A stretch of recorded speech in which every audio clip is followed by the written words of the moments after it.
आप सुन रहे हैं मुंशी प्रेमचंद्र की अनमोल कहानियाँ। आज की कहानी का शीर्षक है रसिक संपादक। नवरस के संपादक पंडित चोखेलाल शर्मा की धर्मपत्नी का जब से देहांत हुआ है, आपको स्त्रियों से विशेष अनुराग हो गया है और रसिकता की मात्रा भी कुछ बढ़ गई है। पुरुषों के अच्छे अच्छे लेख रद्दी में डाल दिए जाते हैं, पर देवियों के लेख कैसे भी हों तुरंत स्वीकार कर लिए जाते हैं और बहुधा लेख की प्रशंसा कुछ इन शब्दों में की जाती है। आपका लेख पढ़कर दिल थाम कर रह गया।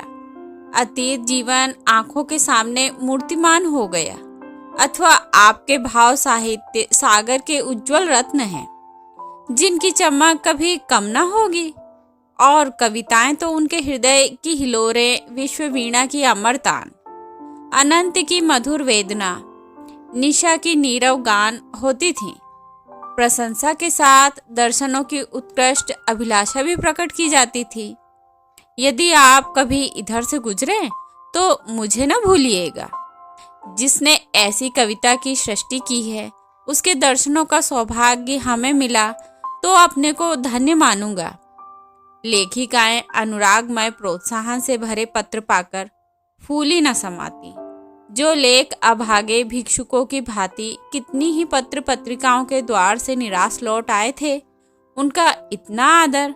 पहली बार ऐसा संपादक जन्मा है जो गुणों का पारखी है, और सभी संपादक अहमन्य हैं, अपने आगे किसी को समझते ही नहीं। जरा सी संपादकी क्या मिल गई, मानो कोई राज्य मिल गया। इन संपादकों को कहीं सरकारी पद मिल जाए तो अंधेर मचा दें। वह तो कहो कि सरकार इन्हें पूछती नहीं। उसने बहुत अच्छा किया जो ऑर्डिनेंस पार कर दिए और स्त्रियों से द्वेष करो, यह उसी का दंड है। यह भी संपादक ही है, कोई घास नहीं छीलते। और संपादक भी एक जगत विख्यात पत्र के नवरस सब पत्रों में राजा है। चोखेलाल के पत्र की ग्राहक संख्या बड़े वेग से बढ़ने लगी। हर डाक से धन्यवादों की एक बाढ़ सी आ जाती और लेखिकाओं में उनकी पूजा होने लगी। ब्याह, गौना, मुंडन, जन्म मरण के समाचार आने लगे। कोई आशीर्वाद मांगती, कोई उनके मुख से सांत्वना के दो शब्द सुनने की अभिलाषा करती, कोई उनसे घरेलू संकटों में परामर्श पूछती, और महीने में 10-5 महिलाएं उन्हें आकर दर्शन भी दे जाती। शर्मा जी उनकी अवाई का तार या पत्र पाते ही स्टेशन पे जाकर उनका स्वागत करते, बड़े आग्रह से उन्हें एकाध दिन ठहराते, उनकी खूब खातिर करते। सिनेमा के फ्री पास मिले हुए थे ही खूब सिनेमा दिखाते। महिलाएं उनके सद्भाव से मुग्ध होकर विदा होती। मशहूर तो यहाँ तक है कि शर्मा जी का कई लेखिकाओं से बहुत ही घनिष्ठ संबंध हो गया है। लेकिन इस विषय में हम निश्चित पूर्वक कुछ नहीं कह सकते। हम तो इतना ही जानते हैं कि जो देवियाँ एक बार यहाँ आ जाती हैं, वह शर्मा जी की अनन्य भक्त हो जाती हैं। बेचारा साहित्य की कुटिया का तपस्वी है। अपने विधुर जीवन की निराशाओं को अपने अंतःस्थल में संचित रखकर मूक वेदना में प्रेम माधुर्य का रसपान कर रहा है। संपादक जी के जीवन में जो कमी आ गई थी, उनकी कुछ पूर्ति करना महिलाओं ने अपना धर्म सा मान लिया। उनके भरे हुए भंडार में से अगर एक शुद्धित प्राणी को थोड़ी सी मिठास दी जा सके तो उससे भंडार की शोभा है।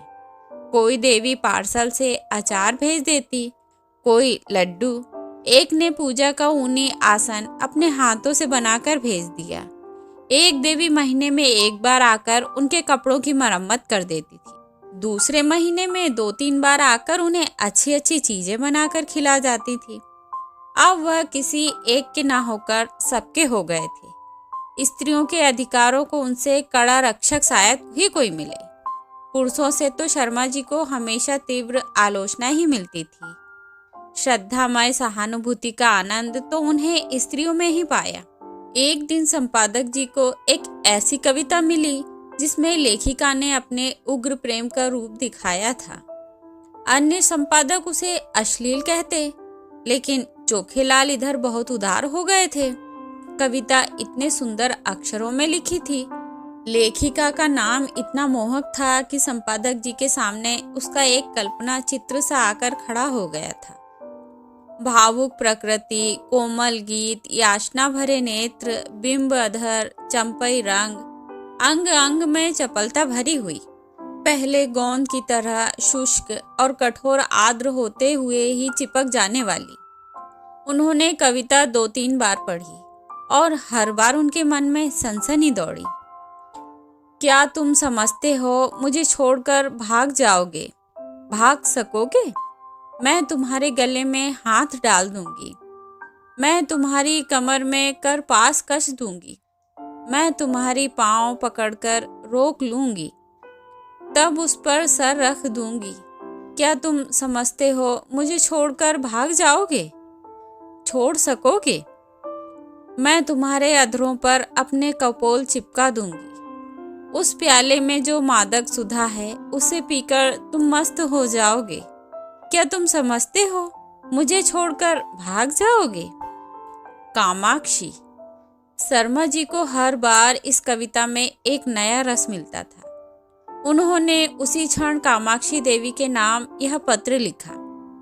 आपकी कविता पढ़कर मैं कह नहीं सकता मेरे चित्त की क्या दशा हुई।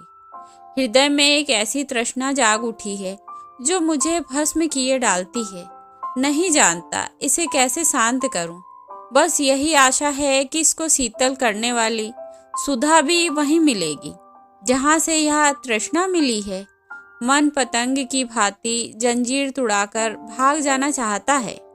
जिस हृदय से यह भाव निकले हैं उसमें प्रेम का कितना अक्षय भंडार है।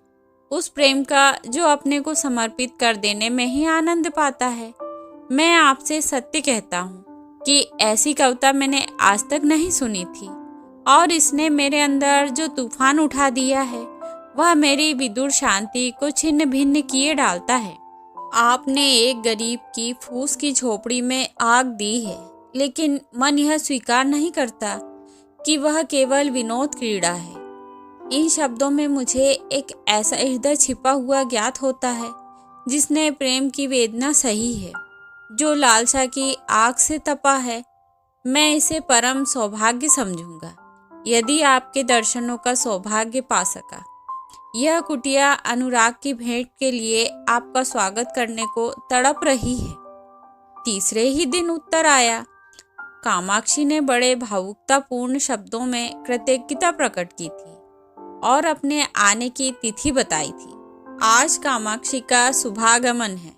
शर्मा जी ने प्रातःकाल हजामत बनवाई, साबुन और बेसन से स्नान किया।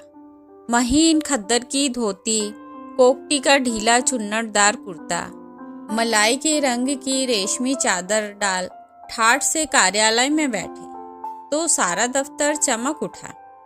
दफ्तर की भी खूब सफाई कर दी गई थी। बरामदे में गमले रखवा दिए गए थे, मेज पर गुलदस्ते सजा दिए गए थे। गाड़ी 9 बजे आती है, अभी 8:30 बजे हैं। 9:30 तक यहाँ आ जाएंगी। इस परेशानी में कोई काम नहीं हो रहा है। बार बार घड़ी की ओर ताकते हैं, फिर आईने में अपनी सूरत देखकर कमरे में टहलने लगते हैं। मूंछों से 2-4 बाल पके हुए नजर आ रहे हैं। उन्हें उखाड़ फेंकने का इस समय कोई साधन नहीं है। कोई हरज नहीं, इससे रंग कुछ और ज्यादा ही चमकेगा। प्रेम जब श्रद्धा के साथ आता है तब वह ऐसा मेहमान हो जाता है जो उपहार लेकर आया हो। युवकों के लिए प्रेम खर्चीली वस्तु है, लेकिन महात्माओं या महात्मीयता के समीप पहुंचे हुए लोगों का प्रेम उल्टे और कुछ ले आता है। युवक जो रंग बहुमूल्य उपहारों से जमाता है, ये महात्मा या अर्ध महात्मा लोग केवल आशीर्वाद से जमा लेते हैं। ठीक 9:30 बजे चपरासी ने आकर कार्ड दिया। लिखा था कामाक्षी।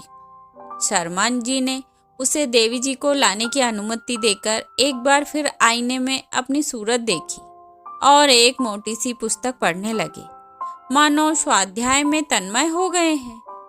एक क्षण में देवी जी ने कमरे में कदम रखा। शर्मा जी को उनके आने की खबर न हुई। देवी जी डरते डरते समीप आ गईं। तब शर्मा जी ने चौंक कर सिर उठाया, मानो समाधि से जाग पड़े हों और खड़े होकर देवी जी का स्वागत किया। मगर यह वह मूर्ति न थी जिसकी उन्होंने कल्पना कर रखी थी।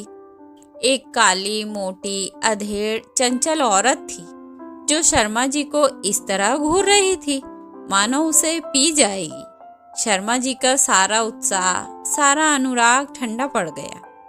वह सारी मन की मिठाइयाँ जो वह महीनों से खा रहे थे पेट में शूल की भांति चुभने लगी। कुछ कहते सुनते न बना, केवल इतना बोले, संपादकों का जीवन बिल्कुल पशुओं का जीवन है। सिर उठाने का समय नहीं मिलता।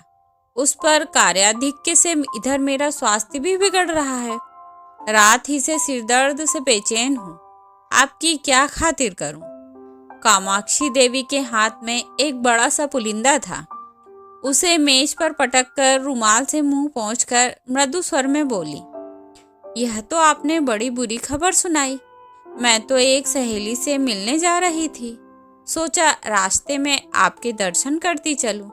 लेकिन जब आपका स्वास्थ्य ठीक नहीं है तो कुछ दिन रहकर आपका स्वास्थ्य सुधारना पड़ेगा। मैं आपके संपादन कार्य में भी आपकी मदद करूंगी। आपका स्वास्थ्य स्त्री जाति के बड़े महत्व की वस्तु है। आपको इस दशा में छोड़कर अब मैं जा ही नहीं सकती। शर्मा जी को ऐसा जान पड़ा जैसे उनका रक्त प्रवाह रुक गया है, नाड़ी टूटी जा रही है। उस चुड़ैल के साथ रहकर तो जीवन ही नरक हो जाएगा। चली हैं कविता करने, और कविता भी कैसी, अश्लीलता में डूबी हुई। अश्लीलता तो है ही, बिल्कुल सड़ी हुई, गंदी। एक सुंदर युवती की कलम से वह कविता कामवाण थी। इस डायन की कलम से तो वह प्रणाली की कीचड़ है। मैं कहता हूँ इसे ऐसी कविता लिखने का अधिकार ही क्या है? वह क्यों ऐसी कविता लिखती है? क्यों नहीं किसी कोने में बैठकर राम भजन करती? आप पूछती हैं मुझे छोड़कर भाग सकोगे? मैं कहता हूँ आपके पास कोई आएगा ही क्यों? दूर से ही देखकर न लंबा हो जाएगा।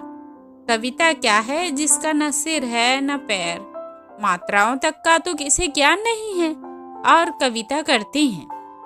कविता अगर इस काया में निवास कर सकती है तो फिर गधा भी गा सकता है, ऊंट भी नाच सकता है। इस रान को इतना भी नहीं मालूम कि कविता करने के लिए रूप और यौवन चाहिए, नजाकत चाहिए। भूतनी सी तो आपकी सूरत है, रात को कोई देख ले तो डर जाए, और आप उत्तेजक कविता लिखती हैं। कोई कितना ही शुदातुर हो तो क्या गोबर खा लेगा? और चुड़ैल इतना बड़ा पौधा लेती आई है, इसमें भी वही प्रणाली का गंदा कीचड़ होगा। उस मोटी पुस्तक की ओर देखते हुए बोले, नहीं नहीं, मैं आपको कष्ट नहीं देना चाहता। वह ऐसी कोई बात नहीं है। 2-4 दिन के विश्राम से ठीक हो जाऊंगा। आपकी सहेली आपकी प्रतीक्षा करती होगी। आप तो महाशय जी संकोच कर रहे हैं। मैं 10-5 दिन के बाद भी चली जाऊंगी तो कोई हानि ना होगी। इसकी कोई आवश्यकता नहीं है देवी जी। आपके मुंह पर तो आपकी प्रशंसा करना खुशामद होगी, पर जो सज्जनता मैंने आप में देखी है वह कहीं ना पाई। आप पहले महानुभाव हैं जिन्होंने मेरी रचना का आदर किया। नहीं, मैं तो निराश हो चुकी थी। आपके प्रोत्साहन का यह शुभ फल है कि मैंने इतनी कविताएं रच डाली। आप इनमें से चाहे जो रख ले। मैंने एक ड्रामा भी लिखना शुरू कर दिया है, उसे भी शीघ्र ही आपकी सेवा में भेजूंगी। कहिए तो 2-4 कविताएं सुनाओ। ऐसा अवसर मुझे कब मिलेगा? यह तो नहीं जानती कि कविताएं कैसी हैं, पर आप सुनकर प्रसन्न होंगे। बिल्कुल उसी रंग की हैं। उसने अनुमति की प्रतीक्षा न की, तुरंत पोथा खोलकर एक कविता सुनाने लगी। शर्मा जी को ऐसा मालूम होने लगा जैसे कोई भिगो भिगो कर जूते मार रहा है। कई बार उन्हें मितली आ गई, जैसे 1000 गधे कानों के पास खड़े हो अपना स्वर आलाप कर रहे हो। कामाक्षी के स्वर में कोयल का माधुर्य था, पर शर्मा जी को इस समय वह भी अप्रिय लग रहा था। सिर में सचमुच दर्द होने लगा था। यह गधी टलेगी भी या यूं ही बैठी सिर खाती रहेगी? इसे मेरे चेहरे से भी मेरे मनोभावों का ज्ञान नहीं हो रहा है। उस पर आप कविता करने चली। इस मुंह से महादेवी या सुभद्रा कुमारी की कविताएं भी घृणाएं उत्पन्न करेंगी। आखिर रहा न गया। बोले, आपकी रचनाओं का क्या कहना, आप यह संग्रह यहीं छोड़ जाएं। मैं अवकाश में पढ़ूंगा, इस समय तो बहुत सा काम है। कामाक्षी ने दयाद्र होकर कहा, आप इतना दुर्बल स्वास्थ्य होने पर भी इतने व्यस्त रहते हैं, मुझे आप पर दया आती है। आपकी कृपा है। आपका कल अवकाश रहेगा? जरा मैं ड्रामा सुनाना चाहती थी। खेद है, कल मुझे जरा प्रयाग जाना है। तो मैं भी आपके साथ चलूं? गाड़ी में सुनाती चलूंगी। कुछ निश्चय नहीं किस गाड़ी से जाऊं। आप लौटेंगे कब तक, यह भी निश्चय नहीं। और टेलीफोन पर जाकर बोले, हेलो, नंबर 77। कामाक्षी ने आधे घंटे तक उनका इंतजार किया, मगर शर्मा जी एक सज्जन से ऐसी महत्व की बातें कर रहे थे जिसका अंत ही होने ना पाता था। निराश होकर कामाक्षी देवी विदा हुई और शीघ्र ही फिर आने का वादा कर गईं। शर्मा जी ने आराम की सांस ली और उस पोथे को उठाकर रद्दी में डाल दिया और जले हुए दिल से आप ही आप कहा, ईश्वर न करे कि फिर तुम्हारे दर्शन हो। कितनी बेशर्म है, उल्टा कहीं की। आज इसने सारा मजा किरकिरा कर दिया। फिर मैनेजर को बुलाकर कहा, कामाक्षी की कविता नहीं जाएंगी। मैनेजर ने स्तंभित होकर कहा, फार्म तो मशीन पर है, कोई हर्ज नहीं, फार्म उतार लीजिए। बड़ी देर होगी, होने दीजिए, वह कविता भी नहीं जाएगी। तो यह थी कहानी रसिक संपादक। आशा करती हूँ कि आपको पसंद आएगी।